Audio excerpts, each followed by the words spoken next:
Paseos por la Sierra con Alberto Garín. Quetzaltenango, la segunda ciudad más importante de Guatemala, situada al occidente del país, no muy lejos de la frontera con México. Y en Quetzaltenango, un conjunto de edificios de tradición neoclásica especialmente llamativos, comenzando por el Palacio Municipal, el Ayuntamiento,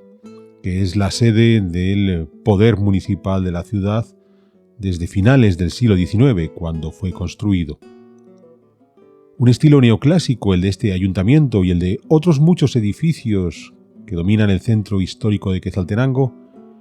que pueden sorprender al visitante e incluso, ¿por qué no?, a los propios guatemaltecos que fuera de Quetzaltenango no están tan habituados a este derroche de fórmulas estilísticas tan habituales en la Europa de la segunda mitad del siglo XIX, pero en gran medida tan ajenas a la realidad histórica de Guatemala en general en esos finales del siglo XIX. ¿Por qué este éxito del mundo neoclásico en una ciudad tan particular como Quetzaltenango? La historia del Palacio Municipal nos permite entender bien ese éxito del neoclásico. Estamos hacia 1874 y un joven artista vitoriano, Domingo Goicolea, llega hasta Guatemala. No queda muy clara su formación. Estudió Bellas Artes, tenía algún conocimiento de arquitectura. La cosa es que Domingo Goicolea pronto enamora a la hija de la familia más importante de ese momento, los Sánchez. El propio cuñado de Domingo Goicolea, Delfino Sánchez, durante varios años será el alcalde de la ciudad y aprovechará para promocionar a este cuñado español recién llegado que viene con todas estas ideas que dominaban en las escuelas de bellas artes y en las facultades de arquitectura de esa Europa de finales del siglo XIX. Ese gusto por lo neoclásico, ese gusto por la recuperación de las formas propias del mundo grecorromano. Bien es cierto que, tratando de eliminar todos los añadidos que se habían ido incorporando durante los siglos XVII y XVIII y que en los manuales de arte conocemos como barroco. Buscaban líneas puras, buscaban columnas sencillas, buscaban capiteles ajustados a lo que según ellos eran el canon de ese mundo clásico. Y esto es lo que Domingo Goicolea trasladó a Quetzaltenango. Con todo, faltaba un elemento final. Está bien que Goicolea tuviera la suerte de emparentar con los Sánchez, en ese momento dominadores de la política municipal de Quetzaltenango, pero a su vez hacían falta clientes. Y no solamente el ayuntamiento fue quien quiso financiar estas obras, a través, por ejemplo, del Palacio Municipal, sino que Quetzaltenango en aquella época se había convertido en uno de los lugares preferidos de la intensa emigración europea que había llegado a Guatemala, sobre todo vinculada a la producción de café. La mayor parte de las fincas cafetaleras no estaban en el propio Quetzaltenango, una ciudad situada a más de 2.000 metros de altura en el altiplano, sino en las zonas de costa y boca costa, donde el clima era demasiado caliente para el gusto de estos europeos,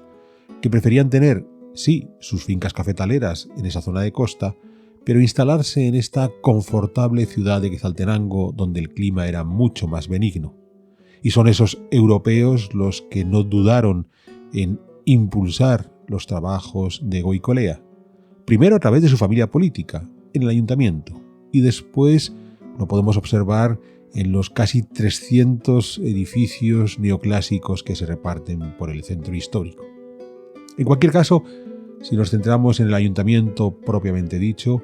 Goicolea lanzó la construcción de esta obra, siempre a la sombra de su cuñado Delfino Sánchez, a comienzo de los años 1880.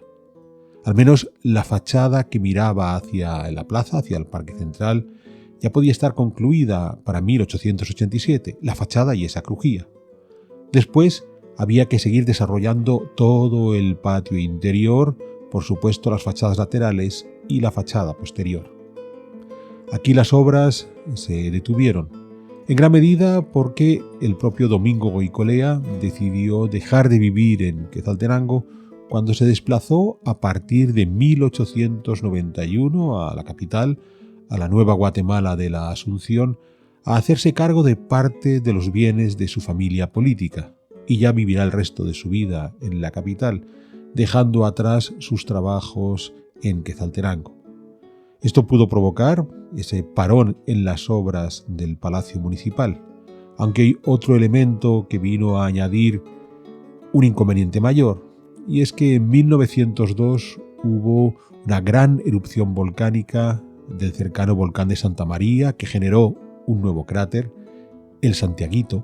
un volcán en las laderas del Santa María que miran hacia la costa, que sigue en actividad hasta hoy. En Guatemala hay 3 volcanes en actividad: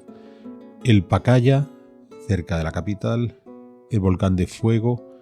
cerca de Antigua Guatemala, y este de Santiaguito, a la par de Quetzaltenango.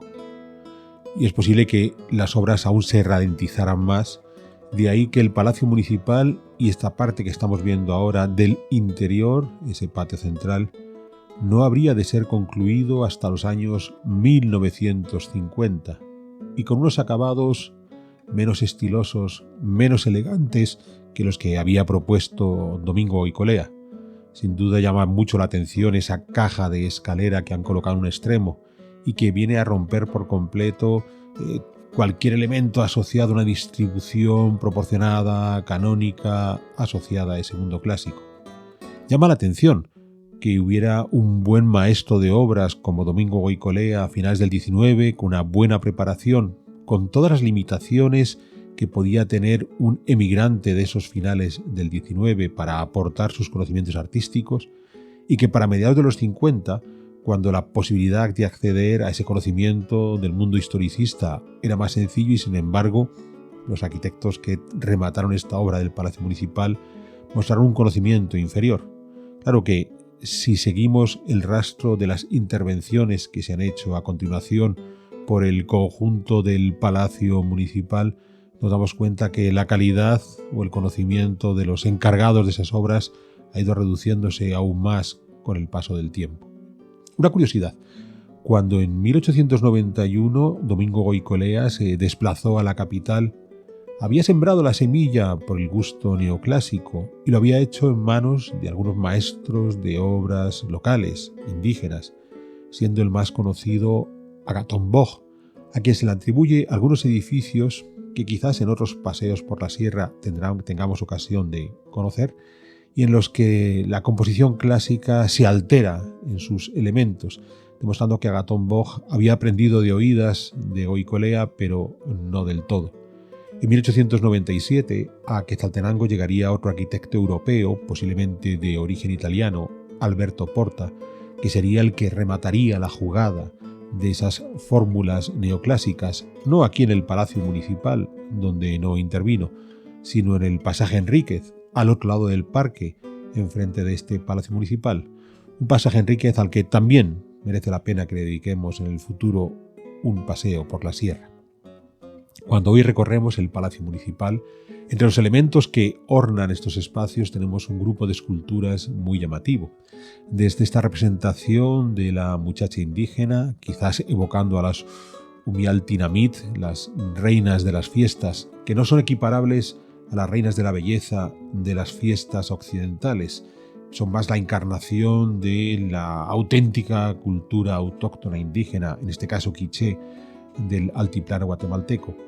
Una escultura asociada a estas tradiciones de factura reciente que contrasta con esculturas muy clásicas de los tiempos del presidente Reina Barrios, contemporáneo de Domingo Goicolea, que compraba por docenas estas esculturas a maestros franceses e italianos, las compraba por catálogo, para repoblar Guatemala con estas esculturas de gusto neoclásico.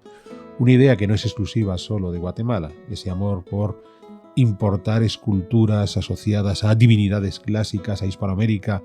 En estos finales del XIX se hacía por toda Hispanoamérica, de Chile a México, pasando por Ecuador, Costa Rica o Guatemala.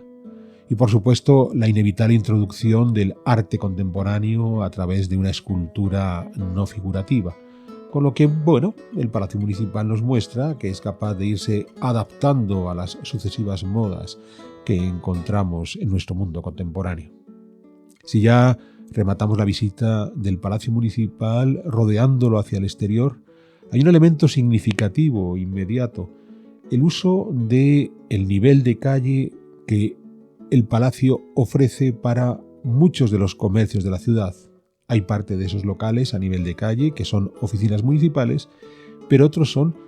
directamente tiendas. Y esto es muy interesante porque nos muestra esos elementos propios de estos ayuntamientos de finales del XIX que consideraban que el Palacio Municipal no solamente tenía que ser un centro de poder, sino un dinamizador de la economía local. Y para ello, si era preceptivo, pues se habilitaban parte del espacio funcional del ayuntamiento para estos comercios.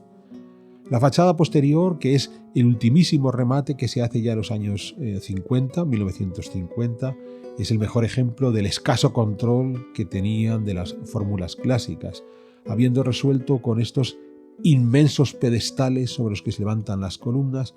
demostrando que el pobre arquitecto que tuvo que intervenir aquí conocía mal la cuestión de las proporciones clásicas, no supo cómo resolverlo, mantuvo la altura de las columnas que venían de la fachada del parque, pero con un fuerte desnivel, y entonces no sabía cómo solucionar esta encrucijada y de una forma bastante pedestre, que es, bueno, mantengo la altura, después añado esos gigantescos pedestales y el resultado es una cosa completamente inarmónica, en línea con ese paulatino abandono de un conocimiento artístico que había llegado a un altísimo nivel a finales del XIX con Goicolea y Porta, y con el paso del tiempo se ha ido diluyendo. En cualquier caso,